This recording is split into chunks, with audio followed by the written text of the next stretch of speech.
안녕하세요. 슬기로운 스테이블 코인 생활입니다. 안녕하세요. 오늘은 저희가 결제라는 단어, 그 뒤에 숨어 있는 훨씬 더 크고 중요한 그림을 좀 보려고 해요.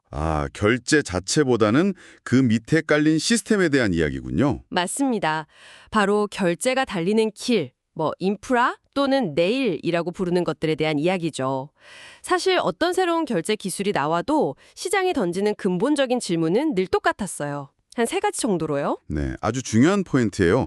여러분께서도 앞으로 새로운 금융 프로젝트를 보실 때 이 3가지 잣대는 꼭 기억해 두시면 좋습니다. 그 첫 번째가 뭔가요? 첫째, 그 자산은 누가 어떻게 보관하는가. 그리고 둘째, 그 시스템의 발행과 운영은 과연 누가 책임지는가. 그리고 마지막으로 가장 중요한 질문이 남았죠. 그렇죠. 그 가치를 담보하는 중비금은 대체 누가 어떤 기준으로 관리하는가. 바로 이 3가지 질문에 얼마나 탄탄하게 답하느냐에 따라서 그레일의 신뢰도가 결정되거든요. 바로 그 3가지 질문에 대해서 글로벌 결제 공용이죠. 스트라이프가 아주 정교하게 설계된 패키지 답방 같은 걸 들고 나오기 시작했다는 신호가 포착됐습니다. 오늘 그 신호의 의미를 제대로 한번 파헤쳐 보겠네요. 네, 본격적인 분석에 앞서서 이 현상을 이해하는데 절대 놓치면 안 될 핵심 팩트 3가지부터 명확하게 짚고 넘어가겠습니다. 좋습니다. 어떤 가설을 세우기 전에 사실관계부터 명확히 하는 것 가장 중요하죠. 자, 첫 번째 팩트입니다. 스트라이프의 자회사인 브릿지라는 곳이 있어요. 네, 브릿지오. 이 브릿지가 미국 통화감독청 OCC로 연방인가 형태의 국가신탁은행 설립에 대한 조건부 승인을 받았다는 소식입니다. 여기서 두 단어에 진짜 형광펜을 칠해야겠네요. 바로 조건부 승인이랑 신탁은행이요. 하나씩 좀 풀어주시죠. 조건부라는 건 뭔가요? 조건부라는 건 아직 최종 도장을 받은 게 아니라는 뜻이에요. 우리가 지켜볼 테니 앞으로 이러이러한 조건들을 완벽하게 충족시켜서 한번 증명해봐. 그러면 정식으로 인정해주겠다. 이런 의미가 담겨있죠. 아직 넘어야 할 산이 남았다 이런 거군요. 맞습니다. 그럼 신탁은행은요? 우리가 아는 일반 은행이랑은 다른 건가요? 완전히 다르죠. 신탁은행을 아주 엄격한 금고지기에 비유하면 이해가 쉬워요. 금고지기요? 네. 일반 상업은행은 여러분의 돈을 받아서 그 돈으로 다른 사람에게 대출을 해주면서 수익을 내잖아요. 그렇죠. 예대 마진이라고 하죠. 하지만 신탁은행은 절대 그럴 수 없습니다. 고객이 맡긴 자산을 그저 가장 안전하게 보관하고 관리해주는 역할, 딱 거기까지만 해야 해요. 금고안의 돈을 절대 다른 용도로 쓰지 않는 오직 보관 의무에만 충실한 거죠. 자산을 불리는 곳이 아니라 철저하게 지키는 곳이다 이 말이군요. 바로 그겁니다. 그게 신탁은행의 핵심 정체성이에요. 알겠습니다. 그럼 두 번째 팩트로 넘어가 보죠. 최종 인가가 나면 이 브릿지라는 신탁은행이 대체 무슨 일을 할 것인가? 로이터 통신이랑 브릿지 공식 발표에서 공통적으로 3가지 핵심 기능을 딱 못 박아뒀더라고요. 네, 그리고 그 3가지 기능이 정말 놀랍게도 우리가 오프닝에서 던졌던 그 3가지 질문과 정확하게 일치합니다. 정말 그런가요? 네, 브릿지가 하겠다고 한 일이 바로 첫째, 디지털 자선 커스터디, 즉 보관. 둘째, 스테이블 코인 발행 및 오케스트레이션, 그러니까 운영. 그리고 셋째, 스테이블 코인 준비금 관리. 보관, 운영, 준비금. 소름 돋게 똑같네요. 이건 우연이라고 볼 수 없죠. 스트라이프는 시장의 가장 근본적인 질문에 대해서 그 모든 걸 연방정부의 감독을 받는 우리가 직접 책임지겠다고 그냥 선언해버린 겁니다. 와, 정말 완벽하게 계획된 움직임이라는 느낌이 드네요. 자, 그럼 마지막 3번째 팩트. 사실 스트라이프가 이런 움직임을 갑자기 시작한 게 아니라는 증거인데요. 네, 이미 물밑 작업이 꽤 오래 진행됐죠. 맞아요. 이미 오래전부터 기업용 가이드 문서에 스테이블 코인을 활용한 결제나 정산 메커니즘을 아주 구체적으로 다 정리해뒀다는 점입니다. 맞습니다. 그 문서를 뜯어보면 스트라이프의 진짜 큰 그림이 보여요. 예를 들어 아주 흥미로운 규칙이 하나 있거든요. 어떤 건가요? 자, 여러분이 쇼핑몰을 운영하는데 고객한테 스테이블 코인으로 $100를 결제받았다고 해보죠. 네. 그럼 여러분의 스트라이프 계정에는 스테이블 코인이 들어오는 게 아니에요. 최종적으로는 미국 달러, 즉 USD 현금 $100가 딱 찍힙니다. 그럼 기업 입장에서는 스테이블 코인을 전혀 신경 쓸 필요가 없는 거네요. 바로 그거죠. 스테이블 코인의 가격 변동성이라든지 회계 처리의 복잡함 같은 걸 전혀 고민할 필요가 없는 구조를 이미 다 만들어둔 거예요. 기업의 부담을 완전히 없애준다는 거군요. 그 외에도 현재는 미국 사업자만 이 결제를 받을 수 있다는 제한도 있고 네, 환불 정책도 흥미롭죠. 만약 고객이 환불을 요청하면 원래 결제했던 그 고객의 지갑으로 스테이블 코인으로 다시 돌아간다는 규칙도 명시되어 있어요. 그러니까 이미 자동차는 다 만들어 놓고 도로 주행 허가만 기다려온 그림에 가깝네요. 자, 그럼 이 세 가지 팩트를 한번 쫙 조합해보죠. 첫째, 연방정부가 감독하는 신탁은행 프레임을 조건부로 승인받았다. 둘째, 그 은행이 할 일은 정확히 보관, 운영, 준비금 관리라는 가장 민감한 세 가지다. 그리고 셋째, 기업 고객들이 복잡함을 느끼지 않도록 뒷단에서 모든 걸 처리해주는 결제 시스템을 이미 설계해뒀다. 이 조각들을 모으면 어떤 그림이 보이시나요? 여기서 바로 오늘의 핵심 가설이 나오는 거죠. 이 팩트들을 맞춰보면 대부분이 놓치고 있는 스트라이프의 진짜 목표가 드러납니다. 그게 뭘까요? 그건 모든 기업이 스테이블 코인을 직접 쓰게 만드는 것이 아니라 오히려 정반대라는 겁니다. 아무도 자신이 스테이블 코인을 쓰고 있다는 사실조차 모르게 만드는 것. 정확합니다. 바로 그거예요. 기업들은 예전처럼 그냥 익숙한 달러로 정산을 받고 스테이블 코인은 사용자가 인지하지 못하는 뒤편에서 데이터를 실어 나르는 보이지 않는 운송 레일로만 기능하게 만드는 것. 우리가 해외로 송금할 때 스위프트망 같은 걸 의식하지 않고 그냥 돈을 보내는 것처럼요. 바로 그겁니다. 그리고 그 보이지 않는 레일이 신뢰를 얻기 위한 결정적인 한 수가 바로 브릿지의 연방 신탁은행 프레임인 거죠. 이 프레임은 레일의 심장부인 보관, 운영, 준비금 관리라는 가장 위험한 역할을 연방정부 감독 아래로 가져와서 표준화하려는 아주 치밀한 전략인 겁니다. 그렇군요. 기업에게는 익숙한 달러, 뒤에서는 보이지 않는 레일이 돌아간다. 정말 흥미롭습니다. 그렇다면 이 조합, 그러니까 스트라이프의 결제 시스템과 브릿지의 연방신탁은행 프레임이 결합했을 때 왜 그렇게 강력한 시너지를 낼 수 있다고 보시는 건가요? 그 메커니즘을 좀 더 깊게 파고들 필요가 있는데요. 이 조합이 강력한 이유는 한 4가지 정도로 설명할 수 있어요. 4가지나요? 네. 첫 번째는 기업의 도입 동기를 정확히 꿰뚫었다는 점입니다.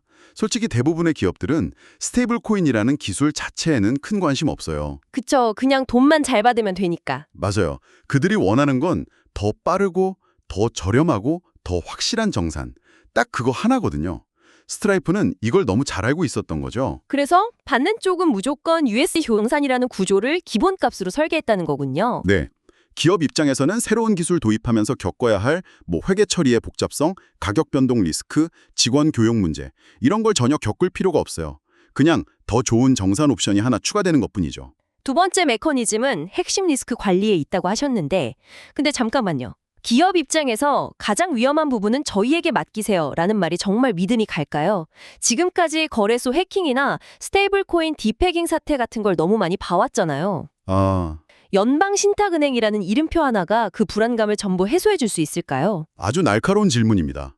바로 그 지점이 두 번째 메커니즘의 핵심이에요.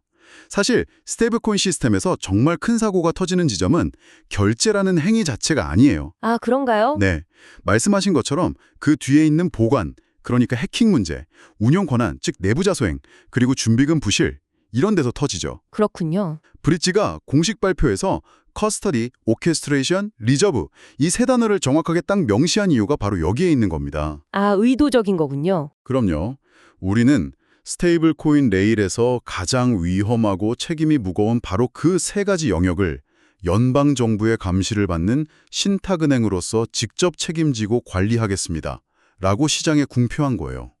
이건 단순한 마케팅 문구가 아니라 법적인 책임을 지겠다는 선언입니다. 아, 법적 책임, 이게 크네요. 그렇죠.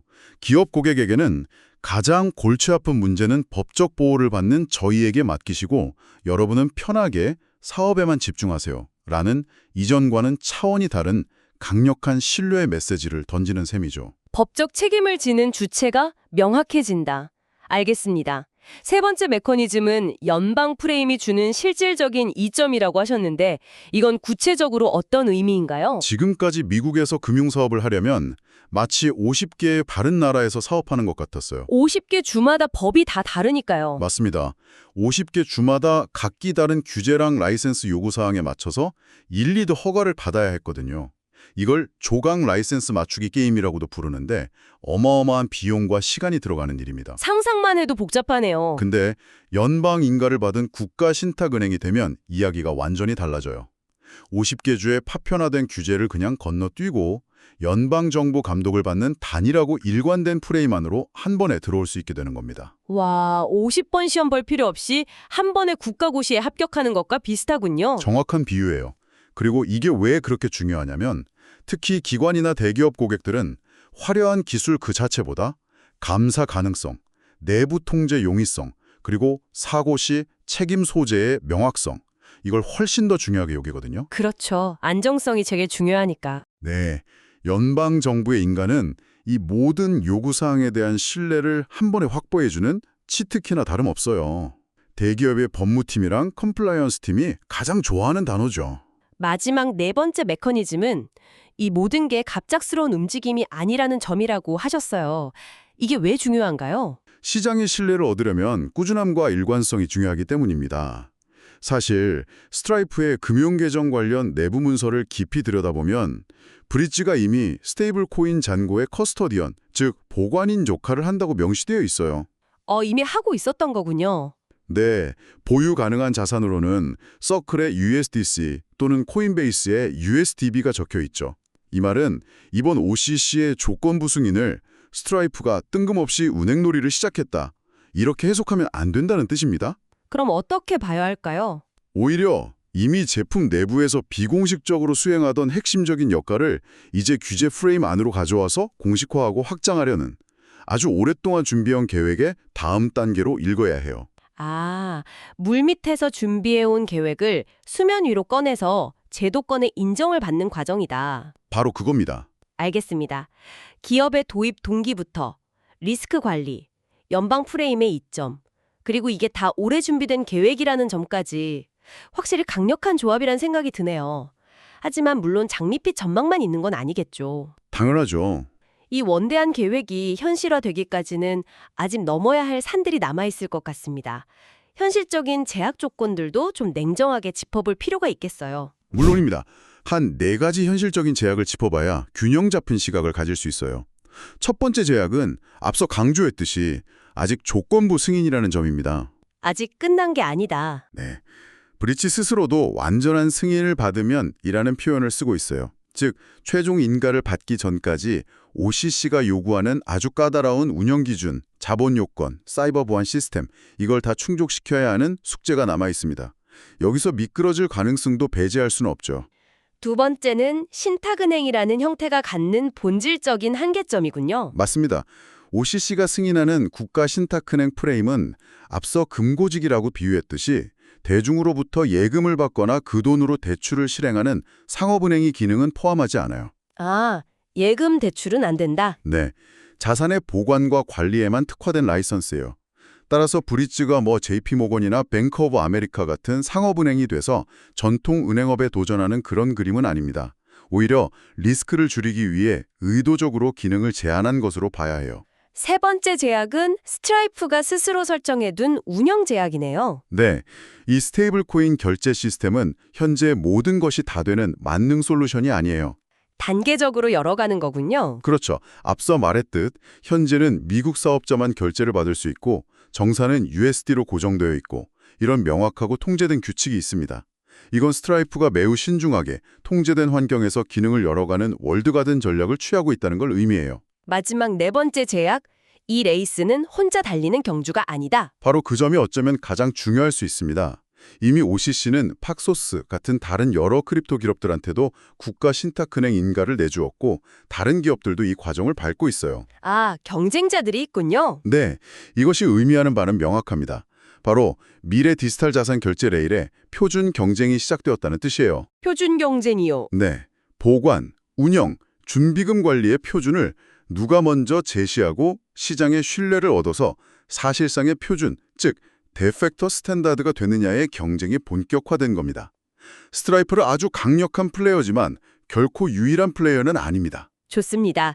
그럼 오늘 나눈 이야기를 최종적으로 정리해 보겠습니다.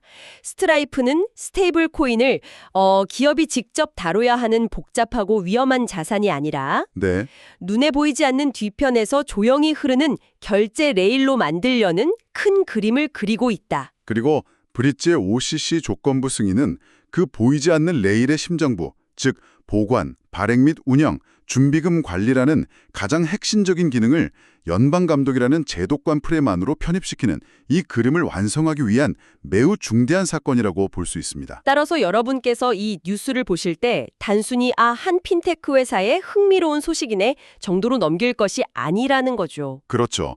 더 큰 그림을 보셔야 합니다. 스테이블 코인이라는 새로운 기술이 어떻게 기존 금융 시스템을 파괴하거나 우회하는 방식이 아니라 오히려 그 안으로 깊숙이 편입되어서 제도권 결제 인프라로 자리 잡는지를 보여주는 아주 중요한 선례로 이해하셔야 합니다. 맞습니다. 파괴가 아닌 융합, 그리고 경쟁을 통한 표준화의 과정이 시작된 거죠. 오늘의 광고 시간입니다. 요즘 사업하시는 분들 이런 말 한 번쯤 하시죠?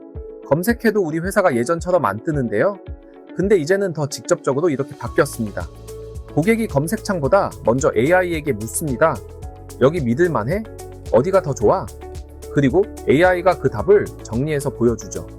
그런데 우리 브랜드가 AI 답변에 안 나오는 이유는 대부분 단순합니다.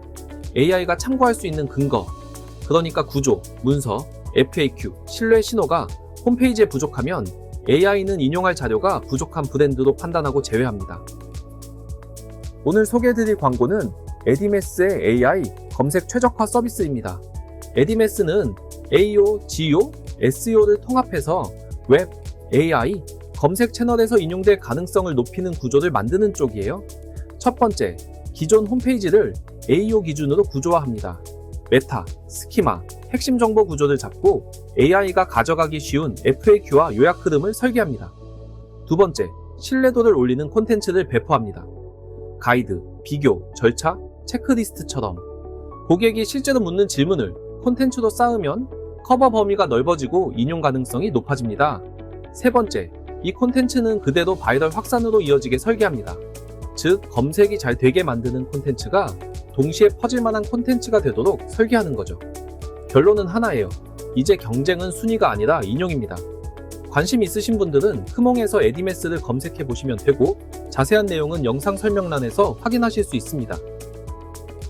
그럼 마지막으로 이 거대한 흐름을 앞으로 계속 주시하고 싶은 분들을 위해 앞으로 어떤 점들을 눈여겨봐야 할지 구체적인 체크포인트 3가지를 제시해드리겠습니다. 좋네요. 이 3가지만 메모해두시면 앞으로의 변화를 놓치지 않으실 수 있을 거예요.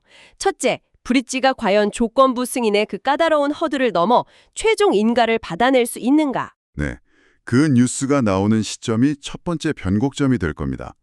둘째, 스트라이프의 스테이블 코인 결제 수치 가능 범위가 현재의 미국 사업자라는 조건에서 벗어나 다른 국가나 다른 유형의 사업자로 어떻게 확장되어 가는가? 그렇죠. 그 속도와 방향을 보면 이 레일의 확장성을 가늠할 수 있습니다. 그리고 마지막 셋째, 이들이 내세운 핵심 기능인 커스터디, 준비금, 오케스트레이션이 구체적으로 어떤 표준과 감사 체계를 통해 시장에 증명되고 굳어지는가. 결국 장기적인 신뢰는 이 부분에서 판가름 날 겁니다. 투명한 감사 보고서나 표준화된 운용 절차가 공개되는지를 꼭 지켜봐야 합니다. 이 3가지 질문에 대한 답이 나오는 과정을 지켜보는 것이 앞으로 몇 년간 스테이블 코인 시장의 제도화를 이해하는 가장 빠른 길이 될 거라고 확신합니다. 네, 저도 동의합니다. 슬기로운 스테이블 코인 생활이었습니다. 감사합니다. 감사합니다.